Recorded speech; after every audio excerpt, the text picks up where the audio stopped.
flying village? We didn't have anything else to do today, right? Why don't we go have a look at...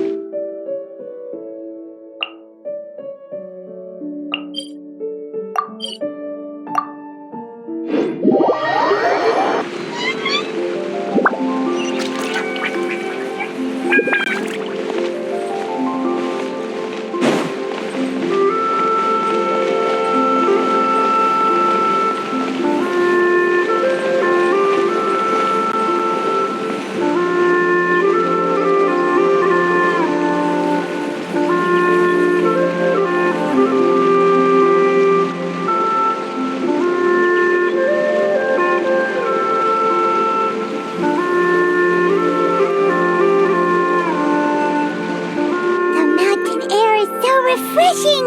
It makes Paimon feel like she could float around all day and never get tired! Cream! Gummies! Fuel fruit! Huh? Did you hear that? Sunshine! Blue skies! Good vibes! Right? So Paimon wasn't just hearing things. That voice sounds really familiar. Well, we've got the time. Why don't we go check it out?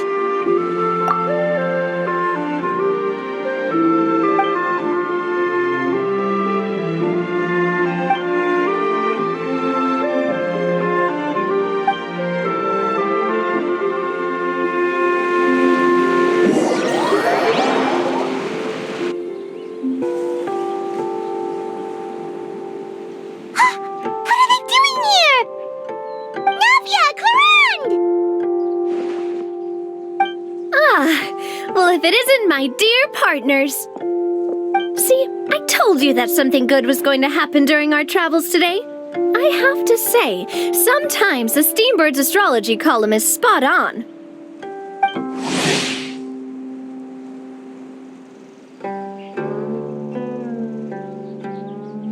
It's just your lucky day.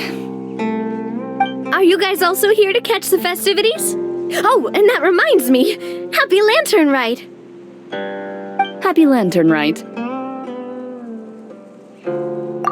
Lantern Ride to you too!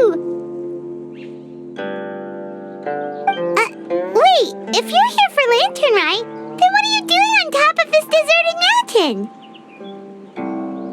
And that voice we heard, that was you, right, Navia? Oh, impressive.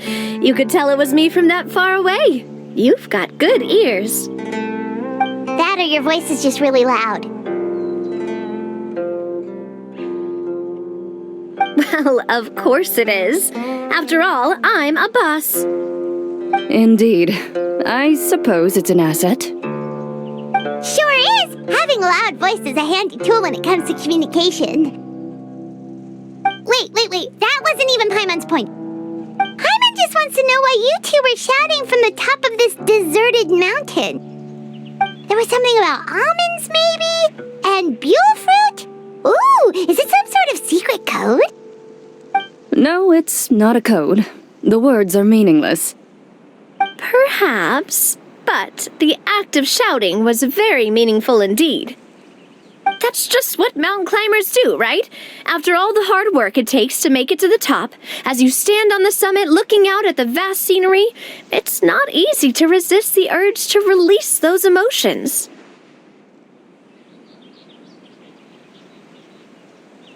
Exactly. You get me, partner. I was afraid that it would cause a disturbance, so I asked the locals around here, and they said it was fine. Apparently most hikers like to shout when they get to the top, so the locals are used to it by now. So, you see, it's not just me. I guess everyone shouts from the top of a mountain at some point in their life. Speak for yourself. When you're stressed, don't you ever just get the urge to do something for no reason? Not really. If I ever get stressed, I just go hunting. Oh, that's a pretty good way to relieve stress.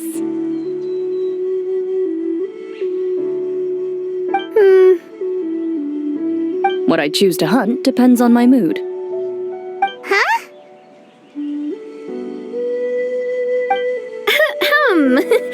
Anyway, why don't you two give it a try?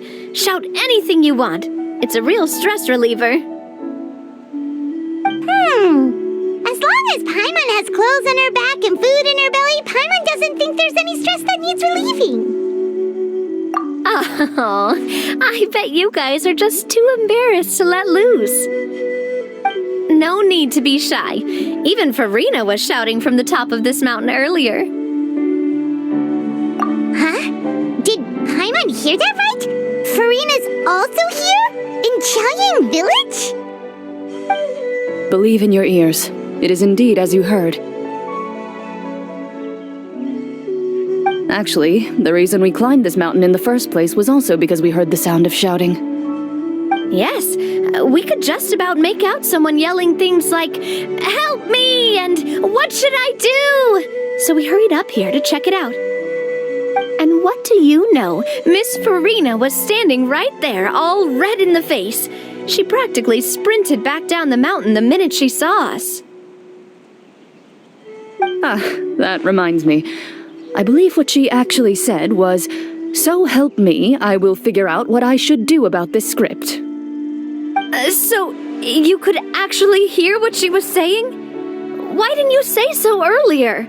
I thought someone was really in trouble. I figured we would come check out the situation either way. Why not let her keep some privacy? Oh, seems like you caught Farina in the middle of some stress relief as well. She probably would have never thought. No, she definitely would have never thought she would run into anyone she knew all the way out here. I think so. We ran into Nervalet on the way here as well, but he was already on his way back, so they probably weren't together. What? Nervalet was here too?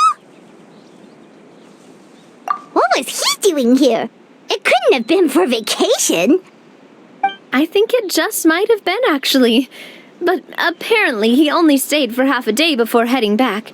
He's a very busy man. Neuvillette is not the type to take much time off. Taking even a half day for himself is already a huge step in the right direction. Didn't Charlotte publish an article on the Liyue tea industry recently? Maybe he was inspired to come buy some tea after reading that article. You know, just like you were. My situation is completely different. I'm here because I was asked to accompany you. The tea purchase is simply an added bonus of this location. You Fontanians and your tea drinking. Oh, it's not for me. I lost a bet with Ridesley, and now I have to buy him something. It was just a spur-of-the-moment sort of bet. Ridesley gets really invested in that sort of thing, but he couldn't care less about what he wins in the end. You could give him mint plants that you plucked from the side of the road, and he wouldn't even mind. If only he was that easygoing when it came to talking business. In any case, I'm pretty sure the tea you bought is this region's specialty. What is it called again? Nervalet even mentioned it earlier. Yes, that's the one. You didn't really buy 10 boxes, did you? Please, do I look like someone who would fall for that sort of marketing trap? That reminds me. You guys said you only came up here because you heard my voice, right? I hope it didn't put you out. You must have had other plans for the day. Oh, that's right. Who tell? A few days ago, we heard that a friend was going to be in Qiaoying Village, so we decided to come and see if we could run into her. Oh dear. We've been chatting for quite some time. I'm sorry for keeping you. That's good. We should probably head out and look for Hu Tao. No need to stay on our account. We just got up here, so we're gonna stay around for a little longer. Go and meet your friend. We can meet up in Chaoying Village later. Sounds good. We're gonna head down the mountain then. See you